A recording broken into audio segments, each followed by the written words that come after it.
السلام علیکم د افغان ګرځندوی چینل محترم او قدرمن لیدونکو، نن ورځ به د Deutsch lernen Auf Paschto د درسونو په لړۍ کې د میوو په اړه باندې په جرمني یا الماني ژبه کې زده کړو. نو د نن ورځې درس ته L19 یعنی 19 درس Obst. Obst یعنی fruits په انګلیش کې ورته ویل کېږي، یعنی میوې یا میوه‌جات. نو das Obst داسې دا هغه ارټیکل ده د Obst لپاره یا د میوو لپاره. نو das Obst یعنی میوې یا میوه‌جات په انګلیش کې ورته فروټ وایي. همدارنګه په دې درس کې به د میوو په اړه باندې ډېر څه زده کړو، ورسره به د پښتو ترجمه همدارنګه په هایلایټ کې د انګلیش ترجمه هم لیکل شوې وي. نو که چېرې د پښتو نه مو صحیح اخذ وانخیست، د انګلیش ترجمه به درسره کومک وکوي. او بر علاوه په تصویر کې تاسو هر څه وینئ، نو تصویر هر څه تاسو ته روښانه کوي، نو بیا به درته مشکل نه وي. نو der Apfel مڼې ته ویل کېږي، یعنی مڼه. der Apfel یعنی مڼه، د هغوی جمع بیا ده die Äpfel یعنی مڼې، دلته املاوټ اضافه کېږي. die Äpfel یعنی مڼې، دا جمع ده. der Apfel یعنی مڼه، der Äpfel یعنی مڼې. همدارنګه die Banana یعنی کیلې ته ویل کېږي، کیله په انګلیش کې هم ورته بنانا وایي، بنانا. die Banana یعنی کیله، د هغوی جمع بیا ده die Bananen یعنی کیلې، die Bananen. همدارنګه die Birne ځینې کسان ورته die Birne وایي، هغه ناک ته وایي یا پیر په انګلیش کې ورته ویل کېږي. نو die Birne ناک، د ناک جمع بیا ده die Birnen یا die Birnen، ځینې کسان ورته همداسې وایي. نو دا جمع ده die Birne یعنی ناک، die Birnen یعنی پیرس یا ناکونه، د ناک جمع ده. همدارنګه die Erdbeere یعنی ځمکني توتو ته ویل کېږي یا strawberry په انګلیش کې ورته ویل کېږي. نو die Erdbeere ځمکني توتو ته وایي، د هغوی جمع بیا ده die Erdbeeren یعنی ځمکني توتان یا strawberries، دا یې جمع ده، په یلو هایلایټ کلر کې جمع ښودل شوې ده. او که چېرته یې نه پېژنئ د ځمکني توتو په نامه سره، نو په تصویر کې وینئ چې دو ته die Erdbeere ویل کېږي په جرمني ژبه کې. همدارنګه die Heidelbeere دا هم ځمکني توتو ته یا په پښتو کې شاید ورته ګورګري وایي یا blueberry په انګلیش کې ورته ویل کېږي. نو د هغو جمع بیا ده die Heidelbeeren یا blueberries.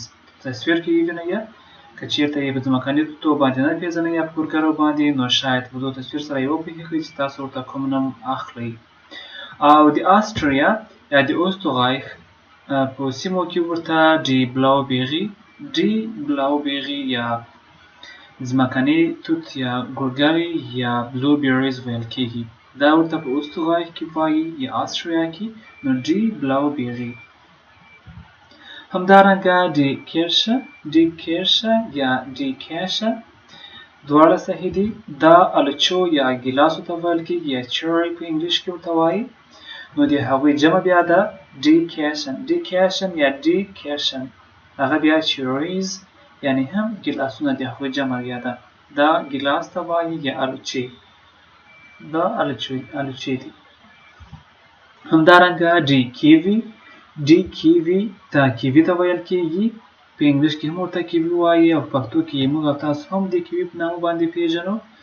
نو die Kiwi د هغوی جمع بیا ده die Kiwis یعنی جمع ډېر، die Kiwis.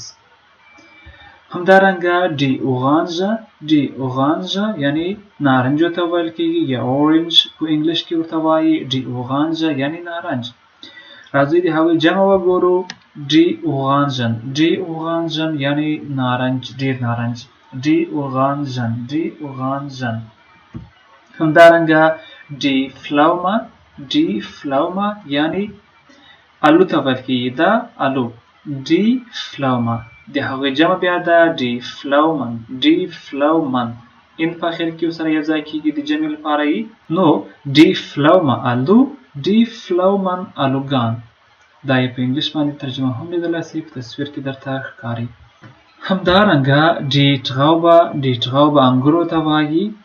انګور د انګورو جمع بیا ده die Trauben یعنی انګور. die Trauben چې د هغه د انګورو جمع ده. همدارنګه die Wassermelone یعنی هندواڼې ته ویل کېږي یا هندواڼه یا watermelon په انګلیش کې ورته وایي، نو په جرمني کې ورته die Wassermelone وایي. راځئ د die Wassermelone جمع وګورو. جمع یې ده die Wassermelonen یعنی هندواڼې یا هندواڼې. په تصویر کې یې هم وینئ، نو die Wassermelone هندواڼه، die Wassermelonen هندواڼې. همدارنګه die اناناس ته وایي یا پایناپل په انګلیش کې ورته ویل کېږي او پښتو کې موږ او تاسو اناناس بولو. تصویر کې یې وینئ د هغوی جمع بیا ده die اناناس یعنی جمع هم همداسې ده او په ځینې وخت کې ورته die اناناسه جمع شمارل کېږي.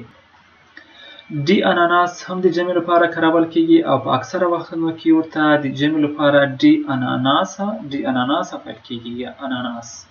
نو دا دواړه د جمع لپاره کارول کېږي او die اناناس ته وایي. همداشان die Granatapfel انار ته ویل کېږي او په انګلیش باندې هم دلته تاسو وینئ ترجمه یې die Granatapfel یعنی انار.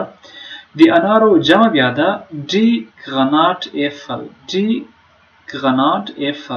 دلته die آرټیکل چې ده هغه په die آرټیکل باندې بدل سو او دلته یو املاوټ ورسره اضافه سو. نو die Granatapfel د انارو جمع ده. همدارنګه die Pfirsich یعنی شفتالو، دا یې هم په انګلیش ترجمه ده. نو د شفتالو جمع بیا څه شی ده die Pfirsiche یعنی د شفتالو جمع یا هم ورته پیچز په انګلیش کې ویل کېږي، دا یې هم جمع ده. نو die Pfirsich شفتالو، die Pfirsiche یعنی د شفتالو جمع. دی آرټیکل هم تبدیل سو او دا یې ورسره د جمع شکل ده. تصویر کې یې هم وینئ او دا یې ورسره د انګلیش ترجمه ده. همدارنګه die Aprikose دا زردالو ته وایي یا اپریکوټ په انګلیش کې ورته ویل کېږي. die Aprikose یعنی زردالو. نو د زردالو جمع څه شی ده؟ په جرمني کې die Aprikosen یعنی زردالو جمع. همدارنګه په آسټریا یا اوسترایخ کې ځینو سیمو کې ورته زردالو ته die Maghila وایي یا د ماغیله جمع بیا ده die Maghillen یعنی زردالو. دا یې جمع شکل ده، همدا زردالو ته وایي die Maghila یا هم د هغوی جمع die Maghillen. دا په اوسترایخ یا آسټریا کې زردالو ته استعمالول کېږي. نو او په جرمني کې ورته die Aprikose یا die Aprikosen چې جمع ده ورته ویل کېږي. همدارنګه die Melone خټکي ته وایي die Melone دا یې هم په انګلیش کې ورته ویل کېږي. نو د هغوی جمع بیا ده die Melonen یعنی خټکي، ډیر خټکي. die Melone خټکی، die Melonen خټکي یعنی ډیر خټکي. همدارنګه die Himbeere یعنی دو تمشک یا راسبیری په انګلیش کې هم ورته دا نوم اخیستل کېږي. نو پښتو کې که تاسو هر نوم ورته کاروئ ولې په تصویر کې یې وینئ ترڅو تاسو ته کلیر وي. نو د هغوی جمع لپاره بیا die Himbeeren یعنی د راسبیری و جمع ده. die Himbeere یعنی راسبیری او die Himbeeren یعنی د راسبیری و یا د تمشک و جمع. پښتو کې ستاسو ورته هر نوم اخلئ صحیح ده، ولې په تصویر کې یې وینئ چې بیا درته مشکل نه وي. همدارنګه die Avocado د میوو د ډولونو څخه ده چې هغو ته موږ او تاسو پښتو کې نه هم د اووکاډو نوم اخلو او په انګلیش کې هم ورته اووکاډو وایي. نو پښتو کې تاسو هر څه بولئ یا فارسي کې هغه نوم تاسو ورته اخیستلی شئ. او د هغوی جمع بیا ده die avocados. die avocados یعنی د avocado جمع همدا میوه چې تاسو یې په تصویر کې وینئ. همدارنګه die papaya یعنی همدې میوې ته ویل کېږي. دا شاید په افغانستان یا په ځینو نورو سیمو کې موجوده نه وي ولې په جرمني کې شته ده. هغو ته die papaya وایي او د هغوی جمع بیا ده die papayas. die papayas یعنی د پاپایا جمع. همدارنګه die brombeere دا شاتوتو ته ویل کېږي یا تور توت په تصویر کې یې وینئ یا په انګلیش کې ورته blackberry وایي. blackberry نو په جرمني کې ورته die brombeere ویل کېږي. نو د die brombeere یا د شاتوتو جمع بیا څه شی ده؟ هغو ته بیا die brombeeren وایي. die brombeeren یعنی شاتوت یا تور توت یا همدا یې په تصویر کې وینئ یا blackberries په انګلیش کې ورته ویل کېږي.